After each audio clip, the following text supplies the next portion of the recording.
Hey everybody, welcome back to another episode of God Built This Podcast. I'm your host Maxine and I'm on episode 158. Let us discuss some more about this Will Smith slapgate. I know I said I think it's a conspiracy, I think it's planned and it's fake. I still stand on that. But we're going to just look into the other factors that has been discussed about the slapgate, and I'm noticing some commentary around why like white people shouldn't talk about it. This is between blacks, black on black, and just shut up white people. And I just feel like this is just another opportunity for division to take place. I think this is another opportunity for wokeism to come into place and that liberal woke shit. I feel like this is yet just that opportunity. I'm seeing more conversations about he's black women's hair, and I can't remember if I talked about it in the last episode, but like the sensitivity of black women's hair and how black women's hair is a topic that is sensitive. It is a stigma sometimes in whatever setting you're in at work, depending on if you're in a corporate setting or even if you're in some schools. Your hair as a black woman is a topic of conversation, as it wouldn't be for your white colleague. And I know that firsthand. Like, I've been through that in previous schools that I worked at. I remember when I started my natural hair journey, I was still in the beginning of it, and that was when the natural hair journey was a journey, right? It was the thing to do. It was a trend. You saw a lot of black women reverting their perm, relaxed hair into what God has given them, right? And I was on that train as well. I was feeling like, well, this perm thing, this relaxer.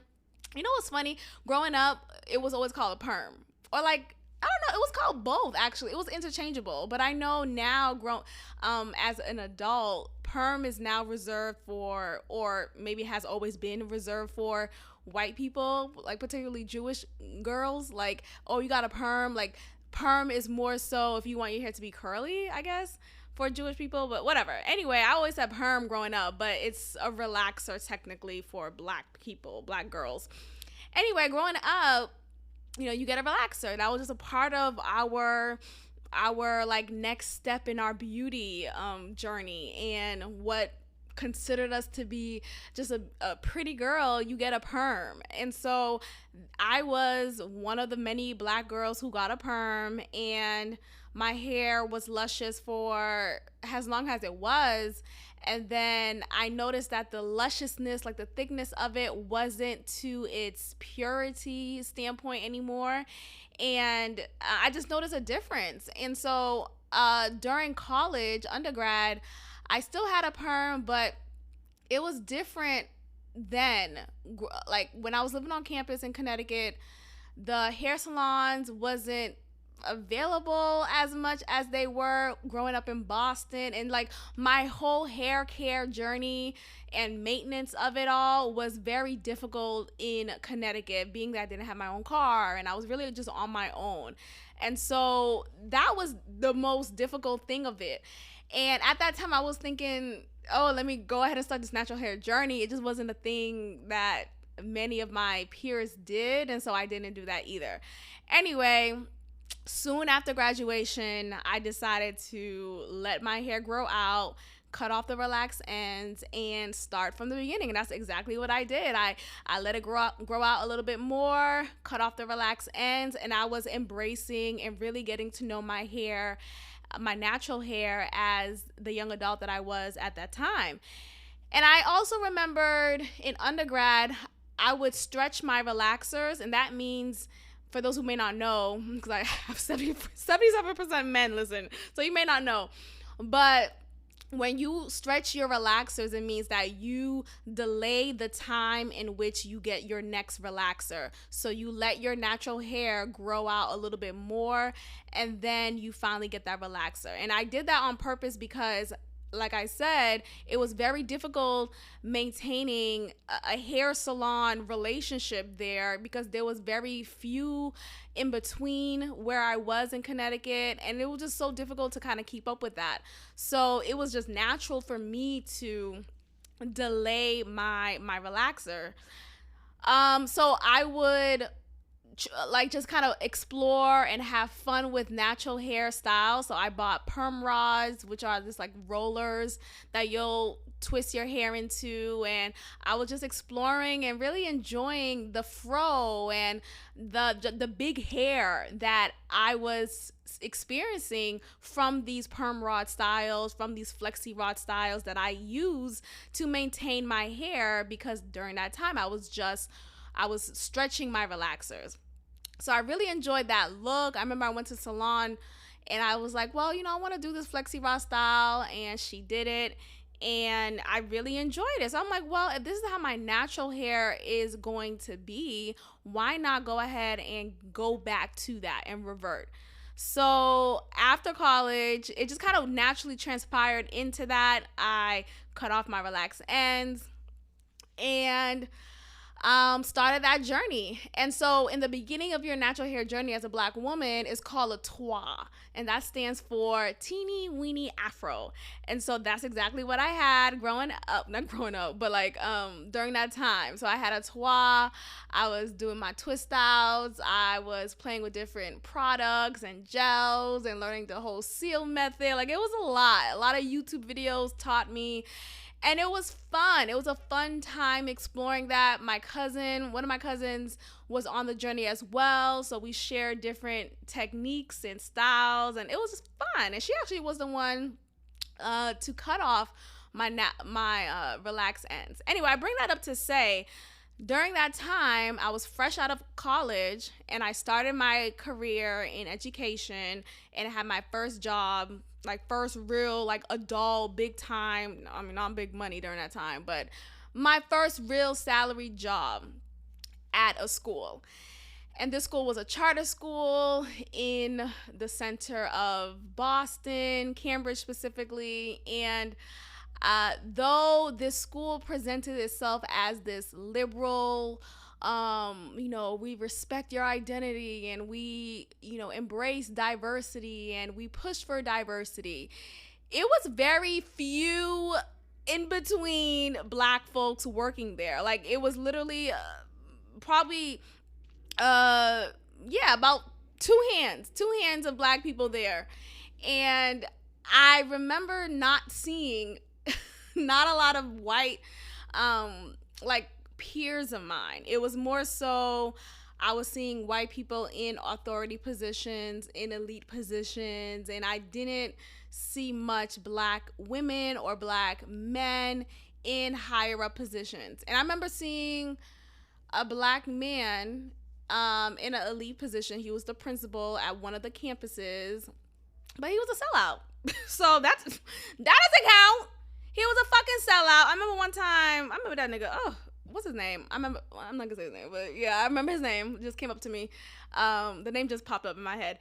I remember I was out with my cousins. We went to get some IHOP, and I saw him leaving IHOP. Like, he was like on his way to his car, and he was with a woman. And in my head, because I just be so naive, like, damn, this really Black men with white women? I don't know. In my head, I just be like, huh? At that time, at least. And he was with this white woman, and I really didn't think anything of it. It didn't even consider in my mind that this could be his wife. I'm like, what is this bitch? Like, I couldn't even, because when I tell you this man was like a Black man, like full on armor, Black, like bear, like Black man. I hope that makes sense. Like, he was big as a bear, like very stocky, like dark skin, just like, and like his mannerisms, like you could tell like he was a Black man and whatever. But he sold out in a couple of ways. Anyway, it finally hit me that was his wife, but I didn't know until after this weird exchange. So I see him walking towards his car, and he sees me, so we make eye contact. I'm like, hey, and he said, hey, and I walked towards him because I just naturally thought it would be okay to give you a hug. Like, I definitely didn't think it would be a weird thing. Y'all, I walked over to him. When I tell you he like walked back like I had a gun or something, like he just kind of reverted back. I immediately finally got what he was doing, that he was rejecting my hug, and I just somehow played it off or just like walked back and like, okay, well, have a good day, and just walked away.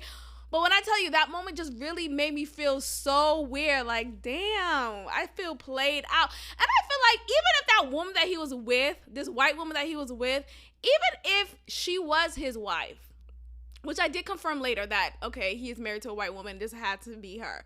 I felt, and there's another reason why I think he's a sellout, and I'll get to that, because I'm not over it, but I'm just remembering it, and I'm remembering my feelings. Fuck. Okay, so I think even if that was his wife, nigga, you can't hug, like, I'm a fucking child at this point. You know, like, I was fresh out of college when I got this job, so 22, dead ass 22. I literally just graduated college and I landed this job, and I was so happy that, like, wow, I was so stressed at that time, because I'm like, oh my gosh, am I gonna get a job after college? Like, I need to get a job. I put in so much pressure on myself, and I was so happy that I got this job.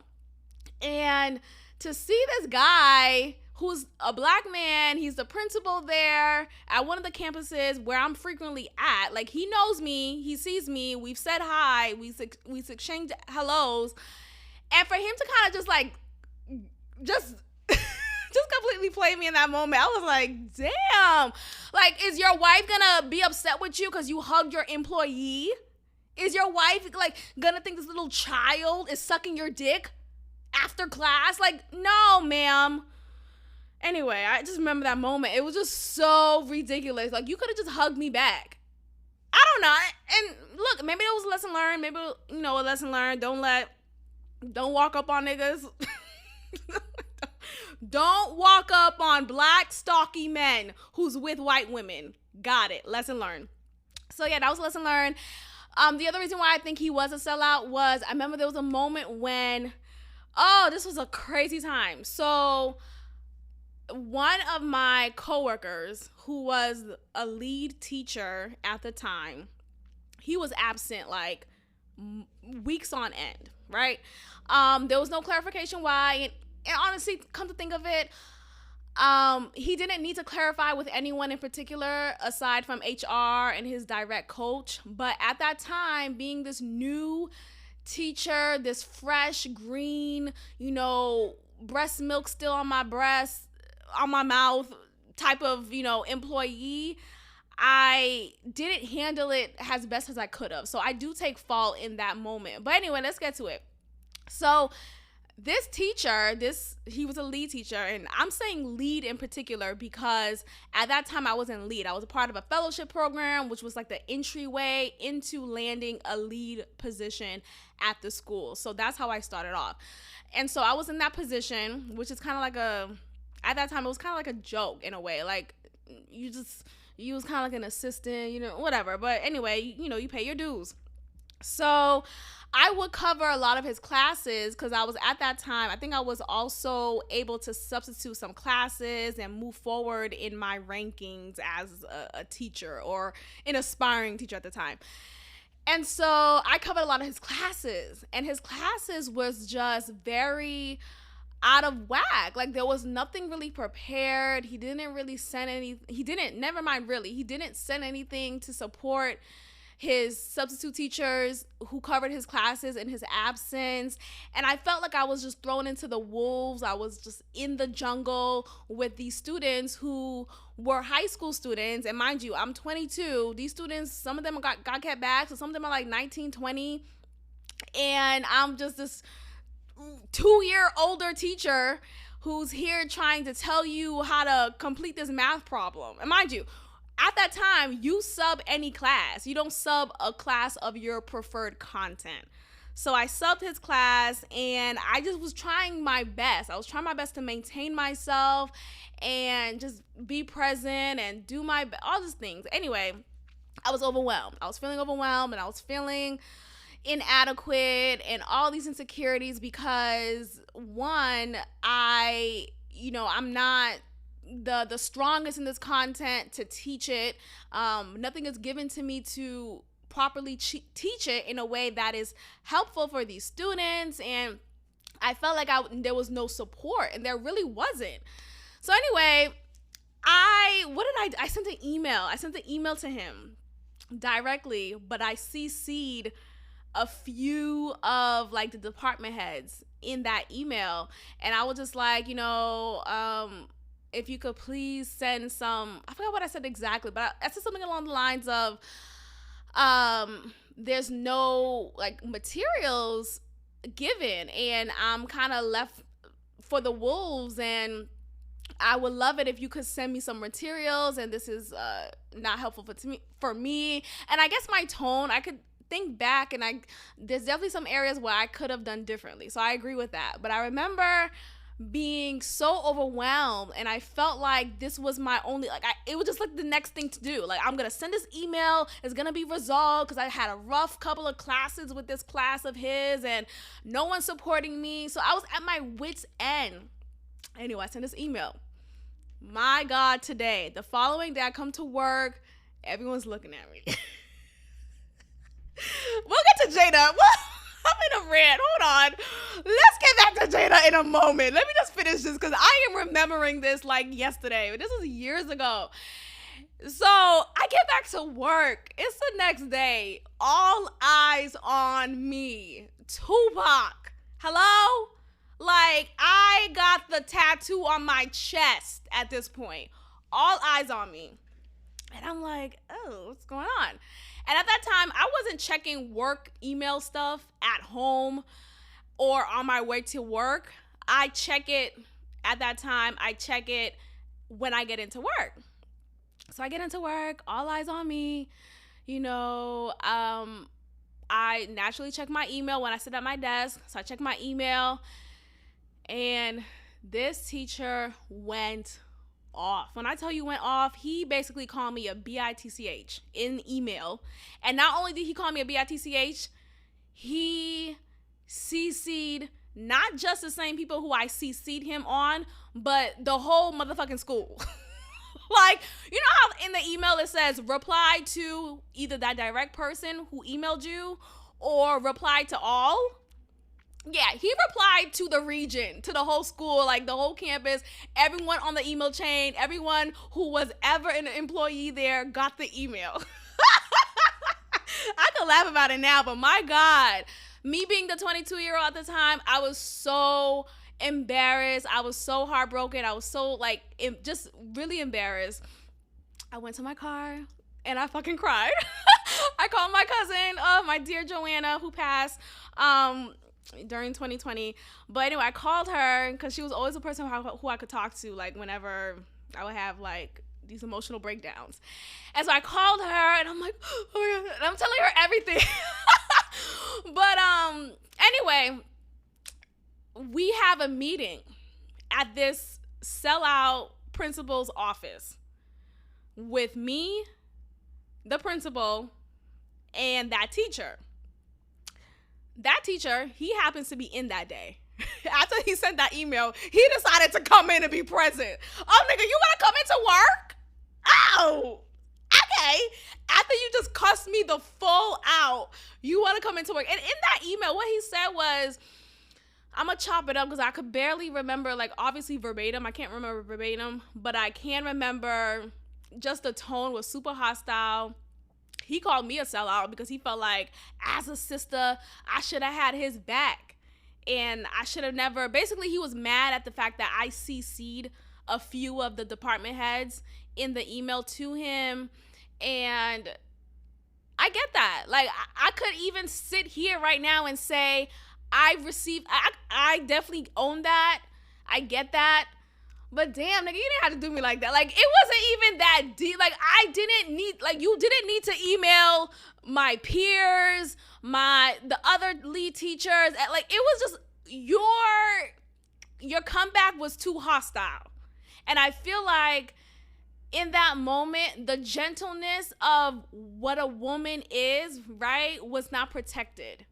And like, I don't like to pull the whole woman card or black card or whatever minority card you're in, because what is a woman? Right? I'm not a biologist was a fucking woman. I still felt so hurt. Like at the end of the day, I felt so hurt and I felt so embarrassed. And I felt like, sure, he was right to feel maybe hurt that I CC'd a couple of people that I probably shouldn't have CC'd. Sure, I could receive that, but I still think the way that he went about it was unnecessary. And I'm going to stand on that. I really do. So whatever, you know, I could own up to what I did, but I feel like just because I could own up to what I did, your way of responding to me was not okay still, nigga. Anyway, so we're in the principal's office. It's me, him, and him. 2 black men, 1 black woman in there. And at this point, I've already talked to my cousin. I've already cried the tears I cried. And I'm ready to hash this out and like make amends and move forward. Like at that time still, I was someone who was willing to still be professional in the midst of unprofessionalism, even at the early age of my career. So I'm in the office. The teacher, this guy, I don't remember his name, and I don't really remember how he looks like. He had glasses on. If I see a picture, I'm sure I'll remember, but I blocked that memory out because that was so traumatic in my work career. Anyway, so what happened? So he's upset still. He is still hostile, okay? That email was not enough. It didn't let out all his aggression. He had more to let out. He's in the meeting with me, y'all. With me and the principal, and he's still like going off. I really can't remember what he said. Honestly, I like I said, I blocked it out after it happened. Like I just was in shock. He's going off, and he's kind of a stocky guy. I don't know if he's since lost weight, you know, but he was kind of a bigger size person, and he was like moving in his hand gestures, and I was literally sitting right next to him. And in that moment, I felt so unprotected, so unsafe, so just trapped. Like, damn, you have this black man next to me waving his hand, using aggression in his mannerisms, spitting while he's talking. I remember that. His glasses kind of hanging loose because he's moving too much with his head. And I'm just sitting there like, trying to maintain this professionalism because I was taught to be professional in work settings, right? Like, this is what you do. You be a good girl, you be professional, and there's no need to be emotional or definitely overly emotional. That's why I went to my car and cried, because I didn't want to cry at work, right? I didn't want anyone else to see me, whatever. So I held myself together, but there was not any expectation or requirement for him to hold himself together. Now, you would think the sellout black principal would do something to make the woman in the room feel safe, feel protected. But no, you know, he's married to a white woman, so he don't care about black women. But he's sitting there and he's letting this nigga go off. Letting him go off. I barely have a moment to speak. I barely have oh my God, it was a horrible time. So I bring that up to say, how did I relate that to Jada and Pinkett? Jada and Pinkett, both of them. Okay, black women and protecting black women. Anyway, so you have moments in your career, right? In your work environment where black women aren't protected, right? Black women aren't seen as treasures or just sacred things, sacred people. And so there's that, okay, well, you got to just fend for yourself. And it's just that, right? It's that. And it's also the element of being a natural hair wearing black woman. So at that time, of course, I was, like I said, wearing out my natural hair, and I had, oh my, yeah, that job was like a shitty ass job, huh? Because I have so many other stories. There was another moment by another black teacher, this black male teacher. He, it was during a time when I think I had a twist out. My hair, like, again, I have natural 4C hair. You guys know this. Like, very thick texture, coarse, like, nigga hair, nigga naps, right? My dad will always say that growing up, nigga naps. Like, this is abusive. No, so anyway, my hair was out in a style, and I guess it wasn't as fresh as it could have been, right? Maybe. Again, let's look at me taking blame already.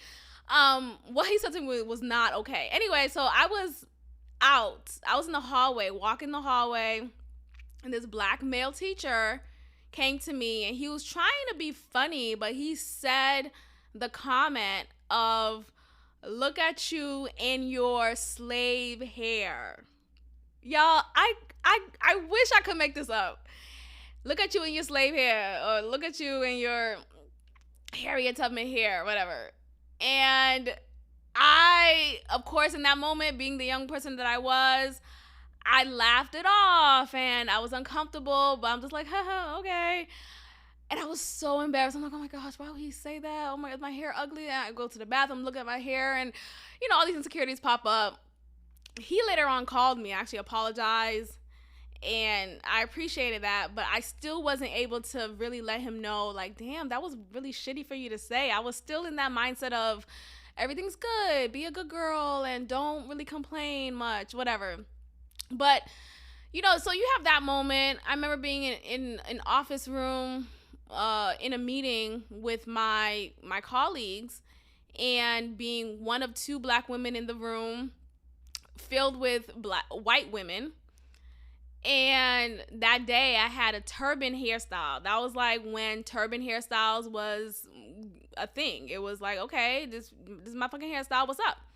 And I was so nervous prior to getting into work that day. Like, oh my gosh, I'm gonna walk into work with a mouchoir on my head. And if you're Haitian, you know what I mean. But mouchoir is just a head wrap. But you tie it in a way that's like stylish and trendy and all that stuff. So I did that. I remember seeing this white teacher in front of me. She's looking at me up and down.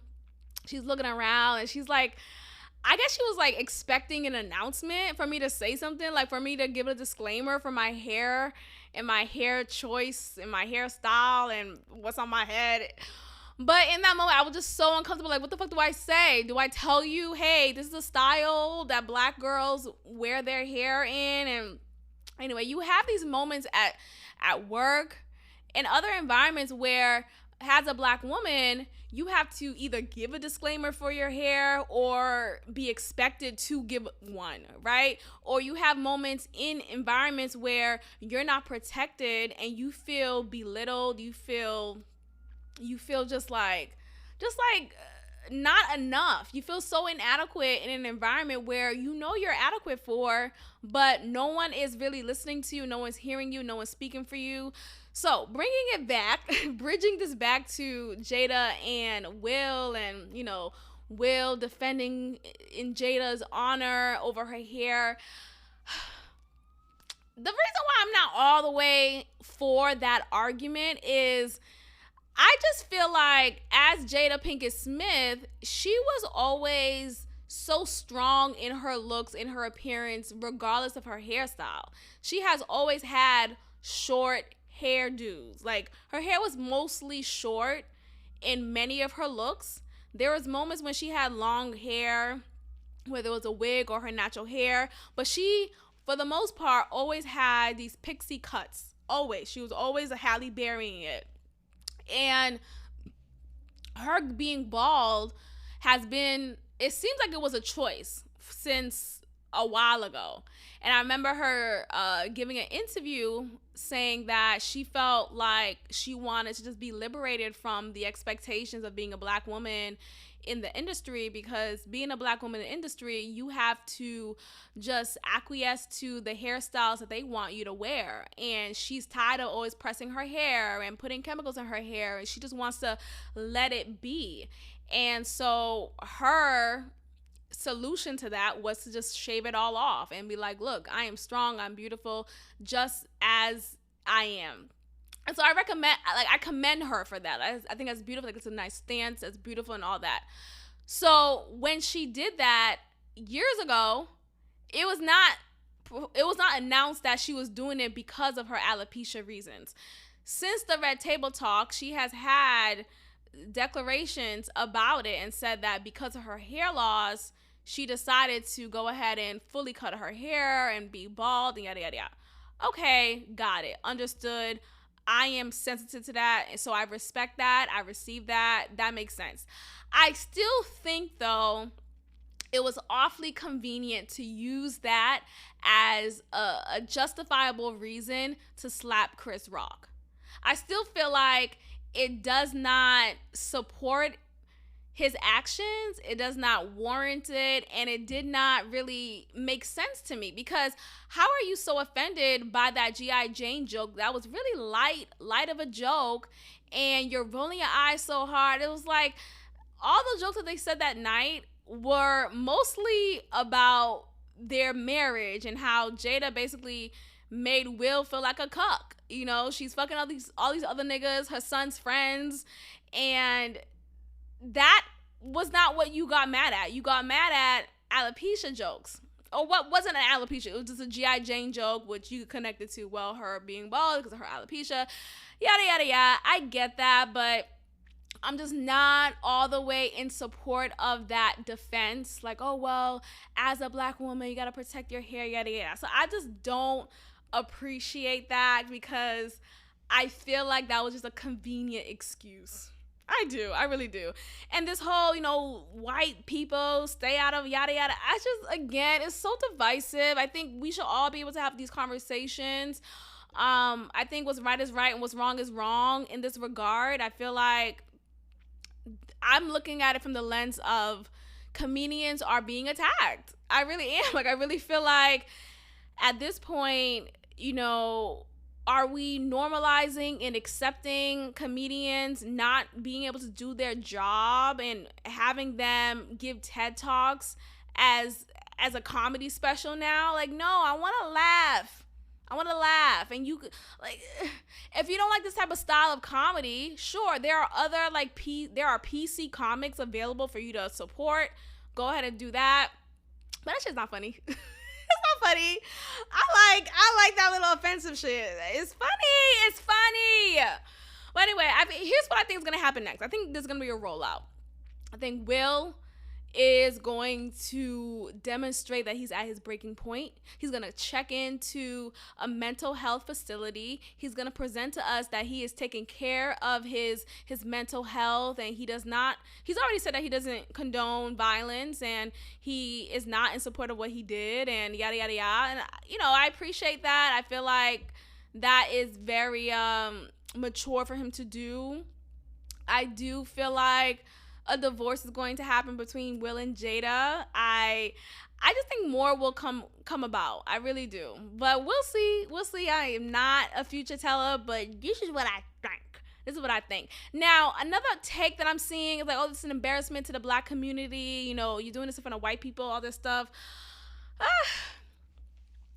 I've since grown more comfortable with being my whole black self in the presence of whomever. And I don't feel like I have to be a certain way even more just because, I'm in front of white people or non-black people overall. Like, I don't like that. Like, I remember being out at this restaurant and I literally didn't order anything. And the expectation was to still tip because, you don't want to appear like this non-tipper. That's a stereotype for black people. And it's like, I didn't fucking order anything. Like, I just got a water. We were in and out. Like, we didn't even stay at the restaurant for long. Like, it was literally a 5-minute, y'all, I don't really like the food here. Let's go somewhere else. Legit. That's what it was. You didn't give me appetizers. You didn't get me a drink while we waited. No, I literally just got a water if I did that. Because I don't think I even got a water. I think I probably did, though. But it was already given. Like, it was natural. Like, that's a complimentary thing. The expectation was like, with the people who I was with, they were saying, well, you don't want to come off like the stereotype of not tipping. And it's like, who gives a fuck? Like, and it's not to say I don't tip. I tip. I definitely tip. I believe in tipping. I just think in that moment, for you to raise that as a concern rubbed me the wrong way. I'm not going to do something just because what it may look like if I don't do that thing. Like, that's not something that I subscribe to. I'm not going to not eat watermelon if there happens to be watermelon in front of me and a white person's in front of me as well, and there happens to be fried chicken. Like, I'm gonna eat both at the same time. I've never been in that instance where both things were happening at the same time, but something I'm just gonna eat. Like, I don't even think like that. Like, why are people so worried about how it may look like to another person and how, oh, it's gonna come off like a stereotype of that group that you belong in? Like, shut the fuck up. I'm gonna eat this watermelon. I'm gonna what else? I'm gonna drink grape soda. Like, stupid ass stereotypes that I don't even follow all the time. I really don't. Like, I just happen to follow some, and it is what it is. But again, I just don't like the whole mentality of having to perform or be this other person or be this super person when you're with white people. Like, no. That's why I just never got into the whole, like, networking thing. Am I gonna go far in life? No, but like this whole like what was it, kiss ass thing, like how you brown nose, that's the word for it, brown nosing, where you're in networking spaces and you are kissing up to, you're super complimentary towards everyone or certain people in the room whom you want to give you access to anything, right? Like, if you want that job, if you want that promotion, maybe you're gonna kiss up and be super complimentary, super submissive and subservient to that person or group of people because they have the keys to the door, seemingly. I never give a fuck about that. I promise you, I don't give a, I will stay where I'm at with my head held high, with my integrity in place, because I'm not doing something out of my way just to get further, and it's against my own morale, if that makes sense. Like, I feel like I'm not, if I don't like, I don't like you, right? If I don't want to suck up to you, which I'm never going to want to do, if I'm not going to suddenly be nice to you, it's like I'm not nice, but I'm not going to be extra just so you could see me or don't. Like, I've gotten so far where I'm at, like, as far as like just mentally, emotionally, professionally, all these things, because I've always been myself, right? I've always stayed true to who I am, and who rock with it rocks with it. Like, if you resonate with me, you resonate with me, and that's what I like. I don't ever want to feel like I was someone else, right? I performed for you, I tap danced to get this promotion, to get this job, to get this interview. Well, let me go ahead and suck your dick then. Let me just go all the way, because I feel like at that point, if you are okay with kissing ass and brown nosing, I mean, you might as well go ahead and sleep with that guy to get that promotion. You might as well go ahead and suck him off real quick and see what you could do about my salary raise. No, I'm not doing that. So, you know, and there's a lot of people who do. I know sometimes I say, like, yeah, I wish I was that type of girl who would be okay with getting a sugar daddy or, you know, being a stripper. And it's like, you know, I guess I would be so much further along financially, right? There's so many bills and so much debt that I want to just really be over. And I probably would be over if I was that girl who wanted a sugar daddy, who would, you know, sell my body and, you know, create an OnlyFans account. I'm not that girl. And that's where I'm at, that's why my account looks the way it does. Cause I'm not that girl. Fuck. Maybe I should be that girl at this point. Anyway, moving forward, let's discuss this whole good guy versus bad guy fight that's happening again with Russell Wilson and so many other people who feel like he is a square. Now, I know that I've talked about Russell Wilson on this very podcast, and I feel like I've said along the same lines of he is a square. I think I did. or like he's corny.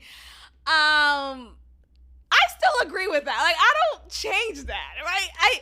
I was coming across some tweets and they were saying how, like, oh, is it corny to treat a woman right?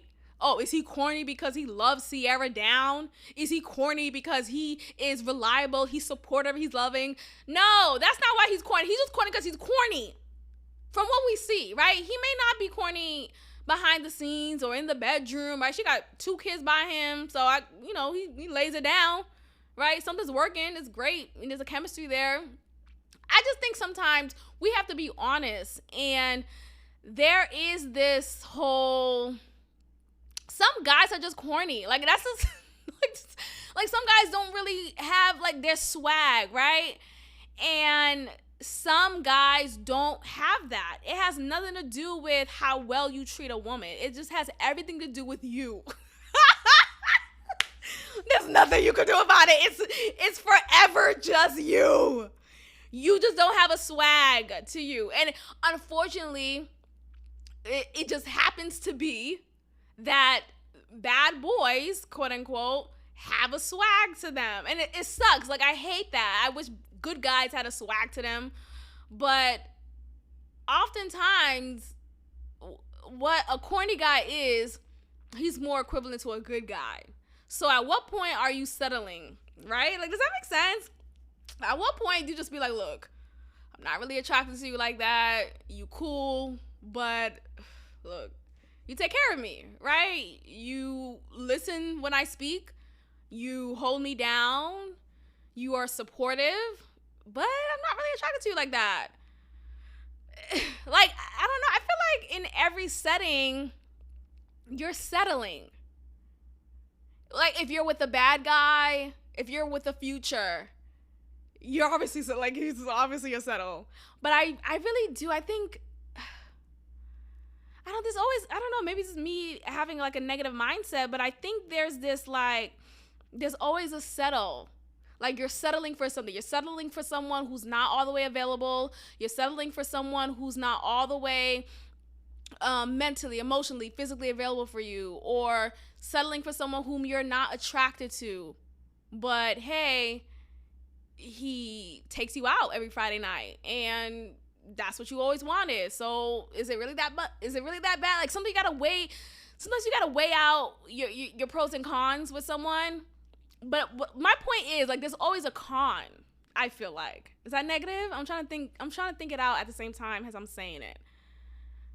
I don't know if it's negative. I think it's just being honest. Like, this, maybe someone feels like they're settling. I don't know, but I just think there's this, like, there's always a settle. Like, you're settling for, like, no one's perfect. That's my point. Like, you're not perfect. I'm not perfect.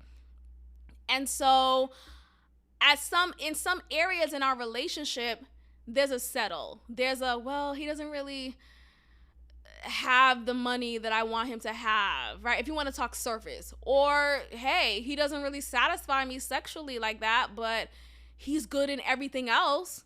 Like, that's a settle. Like, you're settling in some area or areas.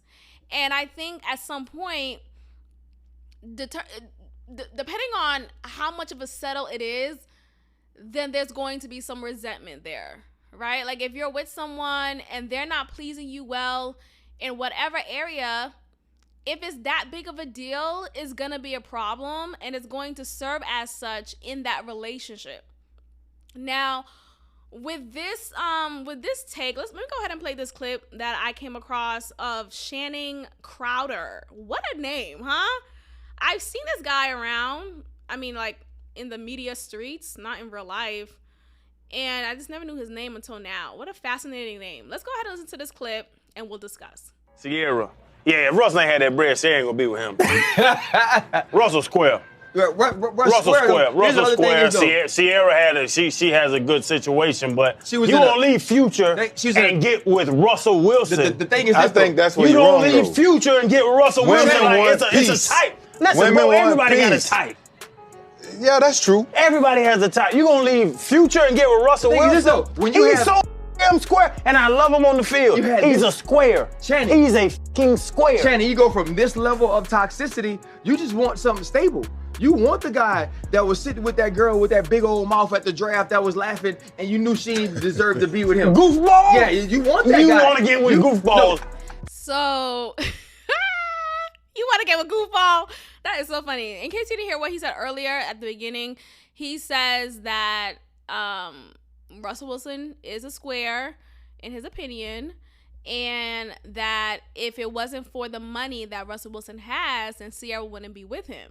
Because he's a square, but being that he has money, that square shape isn't that much of a big deal.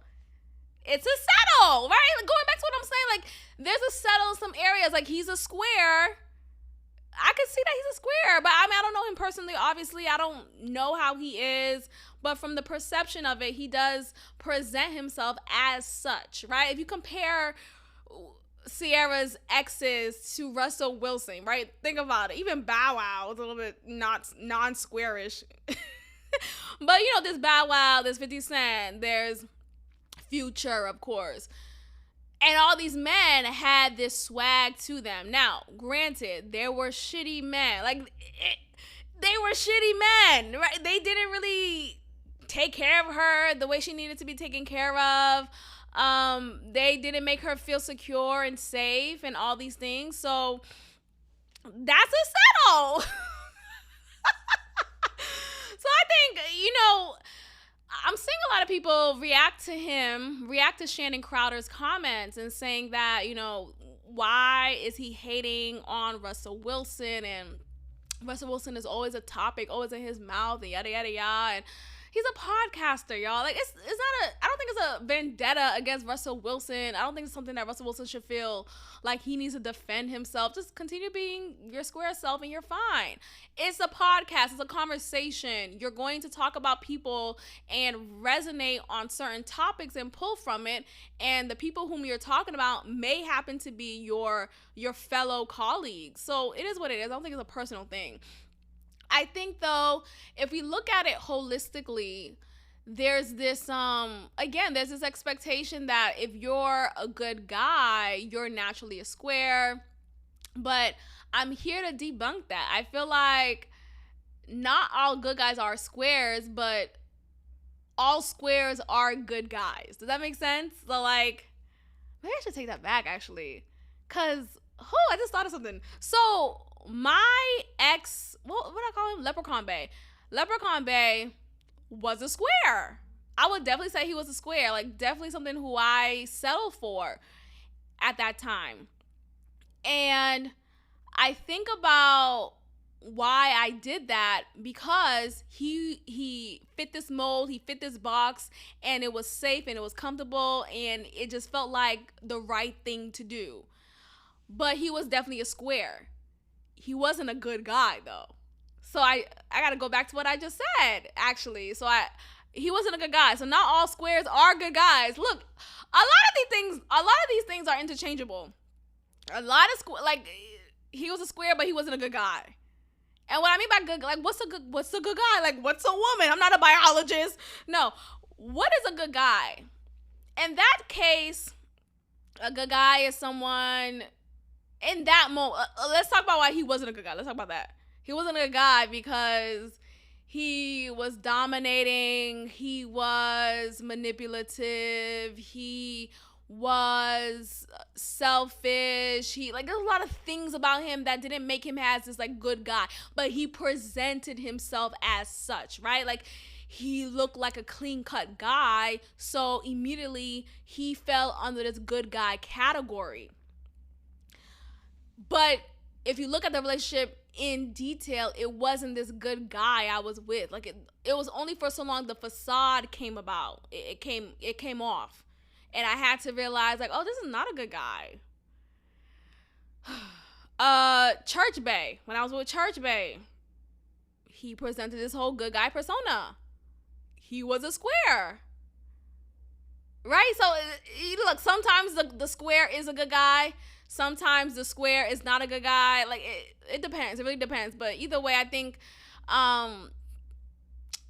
you're not I don't want us to push off this whole, if you're a square because you take care of your woman and you're good to her, yada, yada, yada. That's not it.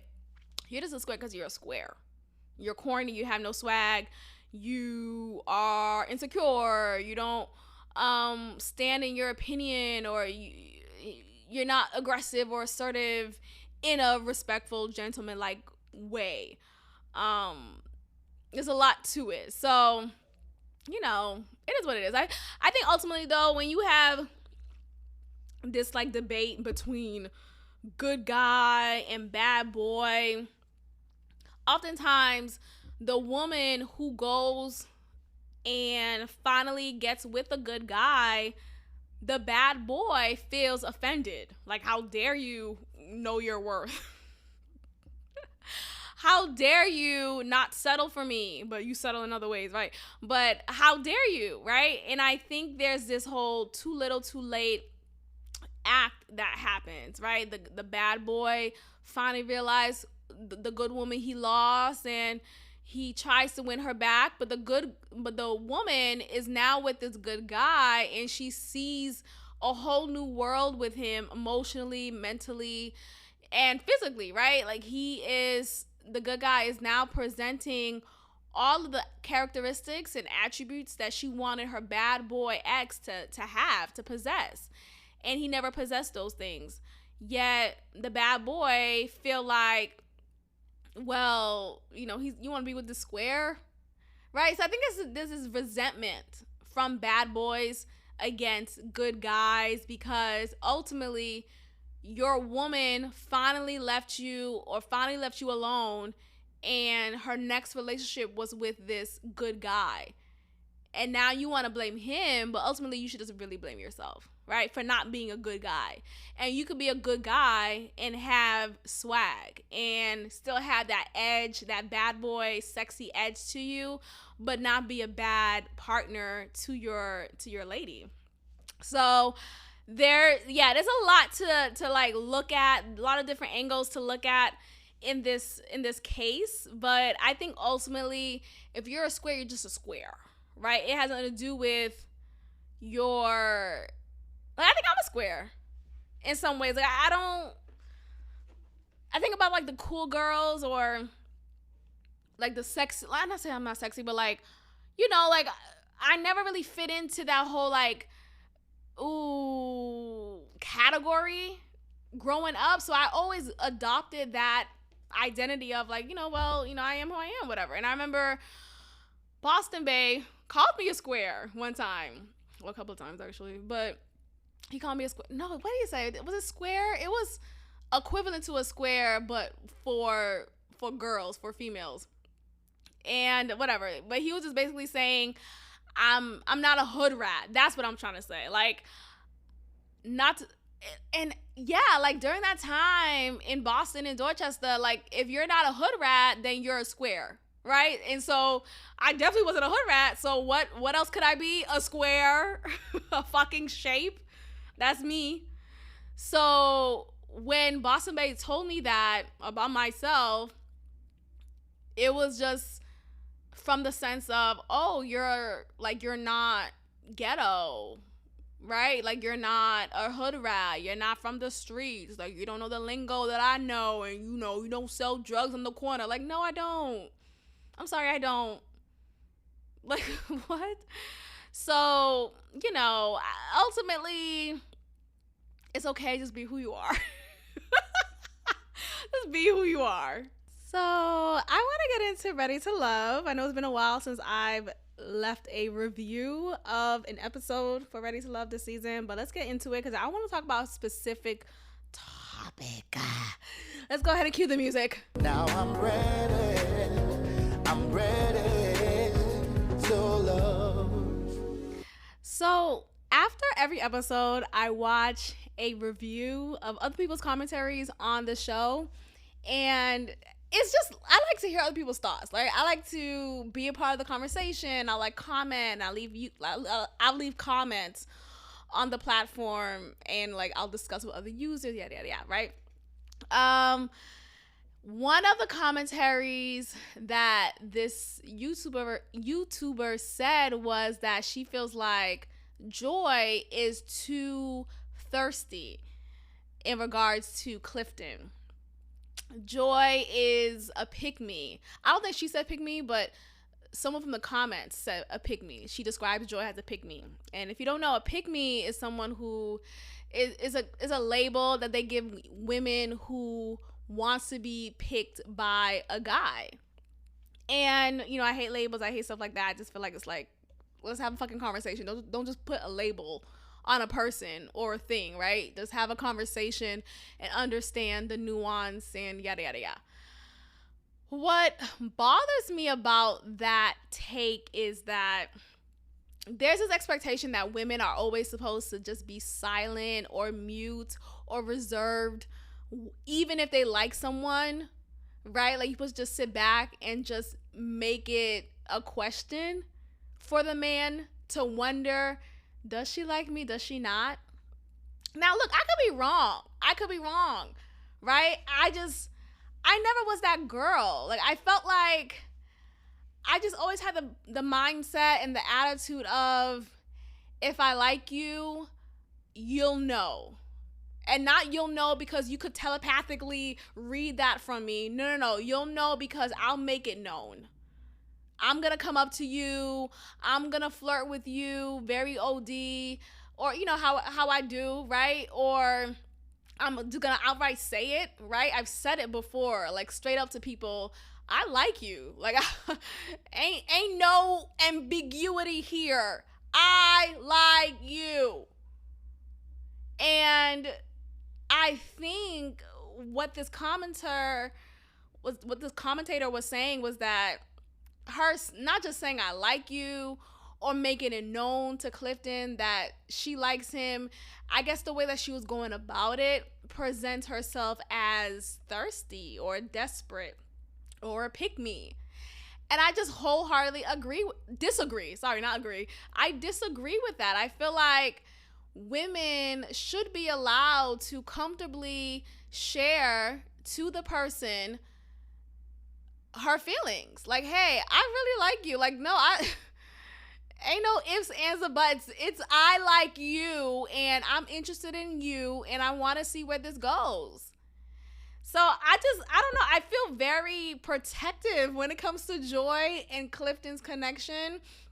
Now, here's the thing. I think because Clifton is very much laissez-faire, he's very laid back, cool, calm, and collected. And unfortunately, what I see oftentimes, I'm saying unfortunately for this reason only, is oftentimes cool and calm, collected men are paired or matched with women who are more of the aggressor, who are more of this forward person. And it appears, the perception is to other people, oh, look at her chasing after this guy. Look at her, telling him what to do and how to do it. And he doesn't even seem like he likes her like that. He's just going with the ride because, why wouldn't you, right? She's a beautiful woman. Why wouldn't you? And I just hate that. Like, I hate that because I feel like I've been called that before. I feel like I've been called thirsty or desperate or pick me before, like growing up and even my adult years. In certain instances, I feel like there's just this, oh girl, you're doing too much, or I remember being younger, like literally 13, 14. I was at church because church was my second home growing up. Like, it was totally different now. Like, my God, today I was just thinking about how I don't go to church. Like, one, it's been a physical thing because of COVID. And, in the beginning stages, COVID was the reason why churches were closed and it was more Zoom church. Okay, so that was the reason. And then it began, well, I'm not going to go to church if you're going to mandate mask. I'm not fucking wearing a mask. So y'all already know how I stand on that. So yeah, I just haven't been to church.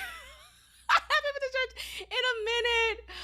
So it's just so funny, like, how you just used to, how you used to do something so effortlessly, so frequently, that it was so much in your fiber of your being. but now you don't do that shit at all. And not to call it shit, right? Church is not shit. I don't want to say that or present that. But I'm just saying, like, there's this complete difference. It's a whole change. But I don't know. We'll talk about that another time. But anyway, so I remember growing up, being at church. I was 13 or 14 years old at this time. And I liked one guy. I still remember him, you know, anyway. But, I'm about to say his name, but no. I don't know if he listens. But I like this guy, OD, growing, like, in my young age. And, I was like super into him. Like, I just liked him. I just liked his, and he was actually a square. I don't know. I guess I like squares. He was actually a square. Oh, but I remember I just liked him so much. And I always flirted with him. Like, I always was like, hi, so-and-so, how you doing? Like, I just was always smiling his face and nice to him, and maybe overly nice, but I made it clear that I liked you, right? Like, it shouldn't have been a confusion. And he liked me back, and we had a little thing, but we were young then, whatever. But there was a moment when one of the older youth person there, I remember her name, I'm not gonna say her name. I didn't say her name. Fuck, I don't think she listens. Miriam. No, let me stop. But anyway, she came up to me and was like, she's a few years older. She's probably like around my sister's age. And she was like, you know, you shouldn't act like that towards guys. Like, you should let them chase you. You shouldn't chase them. And I think she said that actually, it was right after a moment when I was literally chasing this guy. Because we were playing a game. Like, we were literally playing like tag or something like that, freeze tag. So we were being physical. And this older girl was telling me that I was coming off like a pick-me. Well, that, you know, back then that term wasn't a thing. And I was coming off like that. And I was listening to her while she was saying that, and I was like, what? Why would you say that? Like, I'm not trying to be desperate. Like, I just fucking like him. Like, what? Like, where's the fucking line? Like, can we have this conversation? And so this is why I'm so sensitive to that, because it's like, at what point do you just like someone and you're just so cool? You're too cool for school. Like, I don't even know what that means. Like, I'm just aggressive. Hello? If you can't tell, like, I'm just forward with it. And I feel like if I have to curb that to make you feel comfortable or not be labeled as a pick-me, then it's a you problem. It shouldn't be a me problem. But I think now, being at the age that I'm at, I feel like, damn, like, I'm even like trying to, I'm thinking it over, and I'm thinking like, was I always too aggressive? Was I too aggressive? Right? Like, in my adult, you know, historical romantic relationships, was I doing too much? Like, where's the line? Like, I don't know where the line is, and I feel like it's just unfair. Like, the women who are like me, because obviously Joy is like me, the women who are like me, where do we fall in that? Are we supposed to just change who we are and not be as passionate and forward because it's gonna appear thirsty, and the guy should, like, and then we get into these gender roles, like, men should always make the first move. No, I'm gonna go after you. Hello, is the door on? Open the door. I'm coming in, guns blazing. I like you. Because ultimately, I see it like this. I don't choose to like you. I mean, maybe it's a choice, but like, it's an overwhelming feeling that I experience internally, right? And it's to the point where I gun-ho focus on that said person. So if I'm gun-ho focused on you, okay, like, what's the problem with that? Like, that's the energy I would like in return as well. Like, I don't feel like that should be one-sided, but I don't feel like that should be taken away from me just because I'm a woman. And women are not, what is a woman at this point? Because I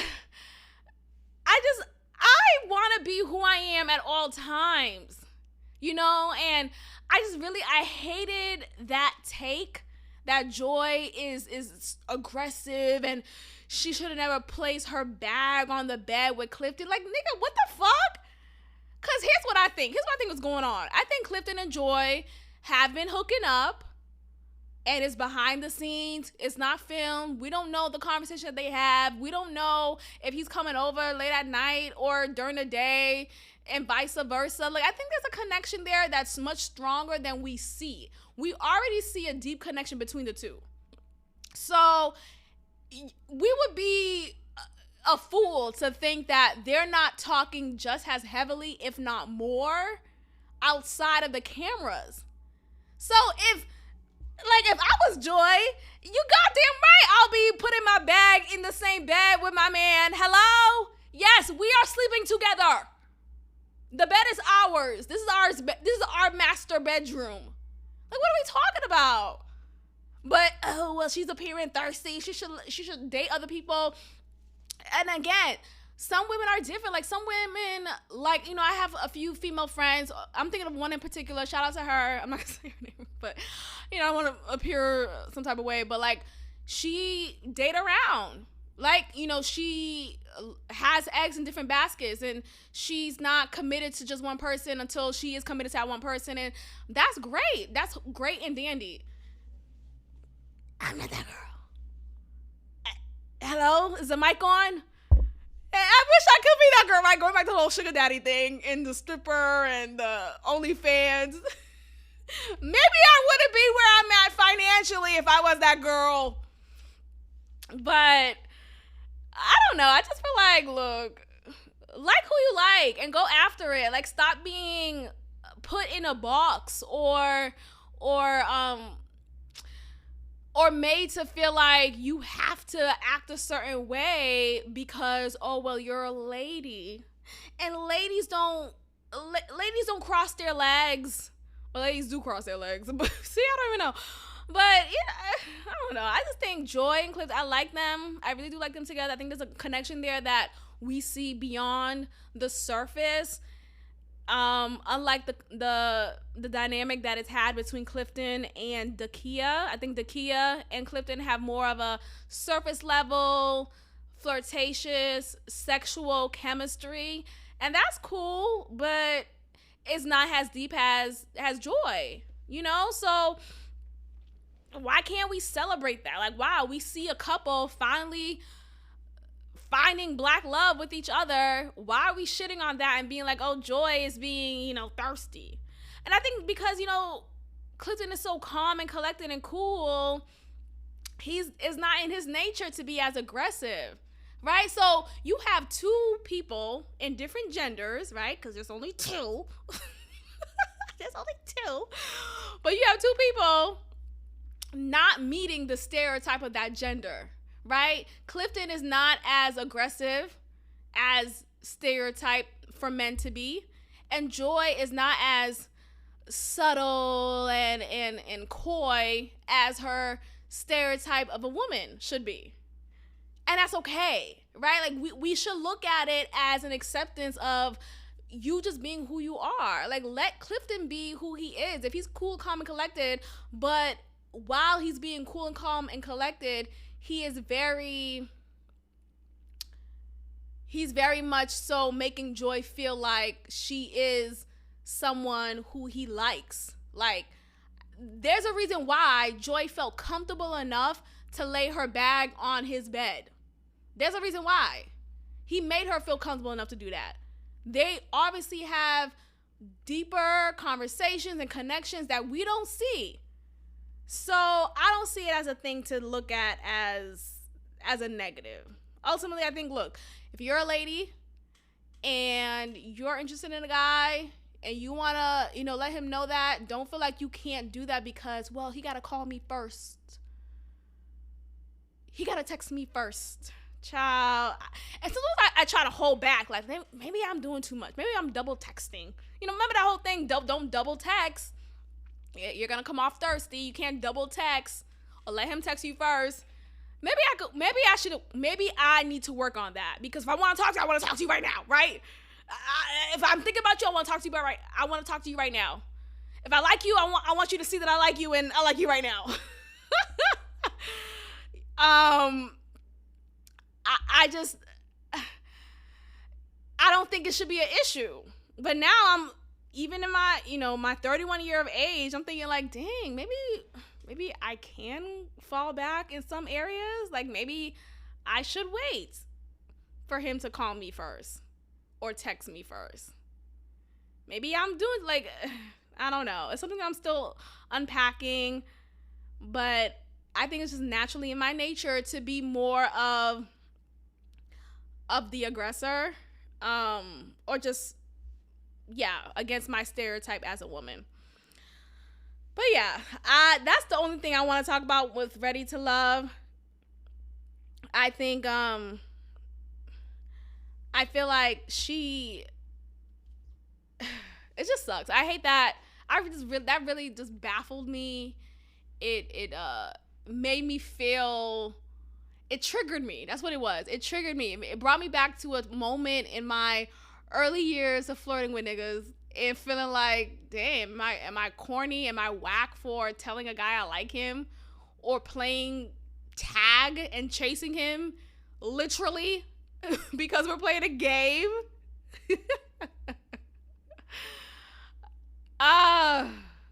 What if I like you, right? Let me stop. But I don't know. I'm gonna unpack that within myself. Like, why do I feel like I need to be? It's funny because I'm literally just telling y'all, just do, if you like someone, to go ahead and do that. I agree with that, but I also want to understand, why do I feel like I need to? I don't know. It's just not like I need to do it. It's just in me. It's innate. So I don't see what the issue is. But on one hand, I do understand how it may come across, sure. But I hate when we're so quick to pull out the label cards out on the line and call said person whatever that label is that's derogatory. It's derogatory. It's demeaning. Like, we should open our minds and open our hearts to different ways of being in a relationship with someone or pursuing a relationship with someone, right? Like, let that be okay. And I think also, for so long in the media, you have movies and shows that show the man chasing the woman, right? The man realizing they lost a good one and they're fighting for her back. Sometimes the woman is in that position. Sometimes the woman may realize, damn, I left a Russell for a Future, right? And then they're gonna go back to Future's door and figure out ways to let him know I made a mistake, right? So I think because we never saw in the media how women made mistakes in relationships, or women who like the guy and want to be with the guy, how they go about it. And there's this negative persona put upon that woman, like, oh, she's crazy, she's unraveled, don't trust her. Well, because she called you first? Oh, no, this thing, we can have more of a conversation about this because I am not done. But I'm going to end it here, and I'll talk about it in my head some more. Like I always do. But I'm going to go ahead and end it here. Thank you so much for listening, and I will check in with you all next time. Peace. Thank you for tuning in to another episode of God Built This Podcast with your host, Maxine. Be sure to leave a review, give me 5 stars, and of course, subscribe. Also, follow God Built This Podcast on Instagram at God Built This Pod. God bless.